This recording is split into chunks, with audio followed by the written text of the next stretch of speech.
Hi friends, ഇന്ന് നമുക്കൊരു അൽഫാം ഉണ്ടാക്കിയാലോ? അപ്പം ലെറ്റ്സ് ഗോ.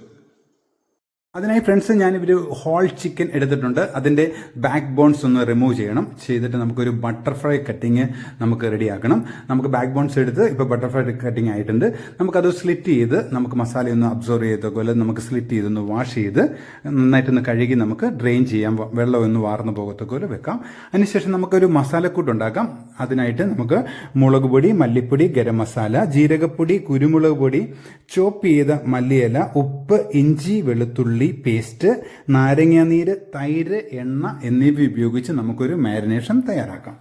നമുക്ക് മാരിനേഷൻ തയ്യാറാക്കിയതിന് ശേഷം നമുക്കത് നന്നായിട്ടൊന്ന് മാരിനേറ്റ് ചെയ്ത് നമുക്കൊരു 1 hour നമുക്ക് വെച്ചതിന് ശേഷം നമുക്ക് കുക്ക് ചെയ്യാം. അപ്പോൾ നമുക്ക് മാരിനേഷൻ നമ്മുടെ ആ മീറ്റൊക്കെ ഒന്ന് ടെൻഡർ ആകാൻ വേണ്ടി നമുക്ക് അല്പനേരം നമുക്ക് റെസ്റ്റിങ്ങിന് കൊടുക്കാം. 1 hour റെസ്റ്റ് ചെയ്തതിന് ശേഷം നമുക്ക് ഓവനിലേക്ക് ഇടാം.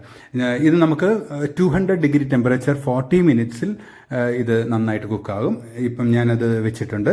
ഒരു 40 മിനിറ്റ്സ് കഴിയുമ്പോഴത്തേനും അത് കുക്കാകും. ഇപ്പം നന്നായിട്ട് കുക്കായിട്ടുണ്ട്. നമ്മൾ ആ കുക്കായതിനു ശേഷം നമ്മൾ അല്പം ബട്ടർ, സോഫ്റ്റ് ചെയ്ത ബട്ടർ ഞാൻ അതിന് മുകളിലേക്ക് അപ്ലൈ ചെയ്യുന്നുണ്ട്. അല്പം ചോപ്പ് കൊറിയാണ്ടർ ഞാൻ അതിൻ്റെ മുകളിലേക്ക് വിതറുന്നുണ്ട്. ഇത് ചപ്പാത്തി, പൊറോട്ട എന്നിവയുടെ ഉത്തമമാണ്. ഞാനിവിടെ പൊറോട്ടയാണ് ഉപയോഗിക്കുന്നത്. അപ്പം ഫ്രണ്ട്സ്, ഈ വീഡിയോ എല്ലാവർക്കും ഇഷ്ടപ്പെട്ടെന്ന് കരുതുന്നു. അടുത്തൊരു നല്ല വീഡിയോ കാണാം. Thank you very much.